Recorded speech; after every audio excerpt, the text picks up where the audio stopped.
Bharatiya Janata party के संगठन में जब जब बड़ा फैसला होता है तब तब उसके पीछे सिर्फ नाम नहीं बल्कि नियत, रणनीति और भविष्य की राजनीति छुपी होती है।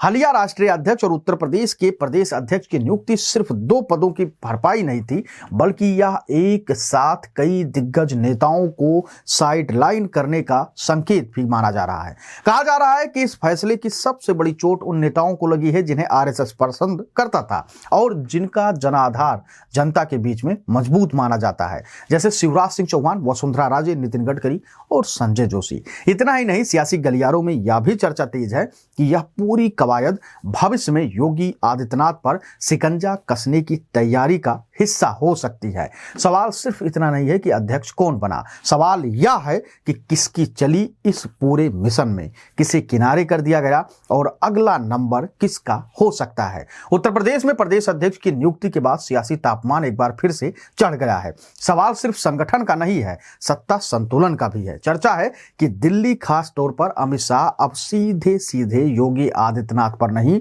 बल्कि उनके इर्द गिर्द एक मजबूत संरचना को इस तरह पुनर्गठित करने की तैयारी में है कि शक्ति का केंद्रीकरण अपने आप ढीला पड़ जाए। मंत्रिमंडल में बड़े फेरबदल, दिल्ली में करीबी रखने वालों को तरजीह और 3 डिप्टी सीएम का फार्मूला, यह सब इत्तेफाक नहीं है। 2029 की राजनीति की अग्रिम तैयारी मानी जा रही है शाह के द्वारा। प्रदेश अध्यक्ष की घोषणा के बाद अब नजरें सरकार पर टिक गई हैं। राजनीतिक सूत्रों के मुताबिक फरवरी 2026 तक योगी मंत्रिमंडल का विस्तार संभव है। यह विस्तार सामान्य प्रशासनिक अभ्यास नहीं बल्कि सियासी संदेशों से भरा होगा। कहा जा रहा है कि इस बार उन चेहरों को आगे लाया जाएगा जिनका दिल्ली से ताल्लुक मजबूत है और जो नए प्रदेश अध्यक्ष पंकज चौधरी के करीबी माने जाते हैं। सूत्र बताते हैं कि पूर्व प्रदेश अध्यक्ष भूपेंद्र चौधरी को किसी न किसी मंत्री पद से नवाजा जा सकता है। इसके अलावा रामपुर के विधायक आकाश सक्सेना, एमएलसी डॉक्टर महेंद्र सिंह समेत कई नाम चर्चा में है। तर्क यह दिया जा रहा है कि जिन्होंने लगातार संगठनात्मक और प्रशासनिक काम किया है उन्हें मौका मिलना चाहिए, लेकिन इसके पीछे की राजनीति को नजरअंदाज करना इतना आसान नहीं है। सबसे बड़ा सवाल, जब उत्तर प्रदेश में पहले से ही 2 डिप्टी सीएम हैं तो तीसरे की जरूरत क्यों? क्या एक मुख्यमंत्री पूरे प्रदेश का नेतृत्व नहीं कर पा रहा है या कि सत्ता को हिस्सों में बांटने की रणनीति है? राजनीतिक हलकों में माना जा रहा है कि 3 डिप्टी सीएम का फार्मूला मुख्यमंत्री पद की ताकत को धीरे धीरे विभाजित करने का तरीका हो सकता है। बड़े और प्रभावशाली विभाग डिप्टी सीएम के बीच बांटे जाएंगे जबकि मुख्यमंत्री समन्वयक की भूमिका में सीमित रह जाएंगे। यही आशंका अब व्यक्त की जा रही सियासी गलियारों में। कुल मिलाकर सरकार को 4 केंद्रों में चलाने की परिकल्पना, जिसमें मुख्यमंत्री पहले चैप्टर में होगा, उसके बाद अगले 2 डिप्टी सीएम होंगे, उसके बाद तीसरे डिप्टी सीएम का एंट्री होगा। नए डिप्टी सीएम के नए विचार नए अध्यक्ष पंकज चौधरी की पहल पर आगे बढ़ रहा है और इस पर दिल्ली की सहमति की मुहर भी लगनी एकदम तय मानी जा रही है। आरएसएस पहले ही स्पष्ट कर चुका है कि योगी आदित्यनाथ के खिलाफ खुली टिप्पणी या नैरेटिव स्वीकार नहीं होगा, इसलिए रणनीति अब पूरी तरीके से बदलती हुई दिखाई दे रही है। सीधी टकराव की जगह सॉफ्ट साइडलाइनिंग, योगी को छुए बिना उनके आसपास की शक्ति संरचना को इस तरीके से बदला जाए कि निर्णय प्रक्रिया बहुकेंद्रित हो जाए। दिल्ली जानती है कि योगी आदित्यनाथ को सीधे चुनौती देना आसान नहीं है। उनका जनाधार, हिंदुत्व की सख्त छवि और कानून व्यवस्था पर उनकी पकड़, यह सब उन्हें अलग स्तर पर खड़ा करती है, खासकर उत्तर प्रदेश नहीं पूरे देश में।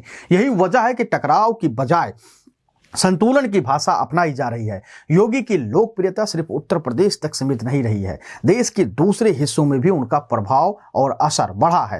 राजनीतिक सूत्र मानते हैं अगर यह रफ्तार इसी तरीके से बनी रही तो 2029 में दिल्ली की दावेदारी स्वाभाविक रूप से योगी की ओर मुड़ सकती है। यही आशंका मौजूदा पुनर्संरचना की जड़ में बताई जा रही है। आज से ही खेल की बिसात बिछाना शुरू कर दिया गया है। कहा जाता है कि दिल्ली के रणनीतिकार या भली भांति समझते हैं कि भविष्य की शीर्ष राजनीति में जगह बनाने के लिए संभावित चुनौती को समय रहते ही नियंत्रित कर दिया जाए। इस पूरे घटनाक्रम में आरएसएस योगी के साथ ढाल बनकर खड़ा हुआ दिखाई देता है। संघ की चेतावनी के बाद खुले विरोध की हवा थमी है। उधर योगी आदित्यनाथ रणनीतिक चुप्पी साधे हुए हैं, ना कोई सार्वजनिक प्रतिक्रिया इन बातों पर दे रहे हैं, ना कोई शिकायत। वह शासन, कानून व्यवस्था और जनहित के फैसलों पर फोकस करते हुए नजर आ रहे हैं। अब इस पूरी खबर का निष्कर्ष क्या है तो वो भी आप आसान और सरल भाषा परिभाषा में जान लीजिए। उत्तर प्रदेश में संभावित मंत्रिमंडल विस्तार और तीसरे डिप्टी सीएम की चर्चा महज प्रशासनिक फेरबदल नहीं है, यह नेतृत्व, नियंत्रण और भविष्य की राजनीति का सवाल है।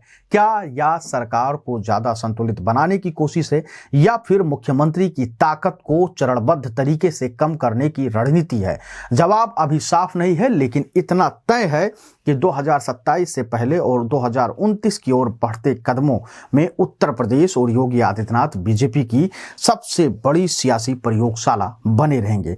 आप अपनी राय देकर हमको जरूर बताइएगा कि जिस प्रकार से तीसरी डिप्टी सीएम बैठाने की बात चल रही है और कहा यह जा रहा है कि जो सरकार में मंत्री का फेरबदल होना है उसमें भी दिल्ली की चलेगी, पंकज चौधरी की चलेगी, उसको लेकर आप क्या कुछ सोचते हैं और क्या आप मानते हैं कि योगी को धीरे धीरे ही सही लेकिन घेरने की तैयारी पूरी तरीके से दिल्ली की जो टीम है, शीर्ष नेतृत्व जो है वो अब शुरू कर दी है? आप अपनी राय हमको देकर जरूर बताइएगा, क्योंकि बीते दिनों जिस तरीके से 700 करोड़ का घोटाला सामने आया, उसके बाद अब ये कहा जा रहा है कि 3 डिप्टी सीएम होंगे, उसके बाद मंत्रिमंडल में बदलाव होगा, उसको लेकर आप क्या कुछ सोचते हैं?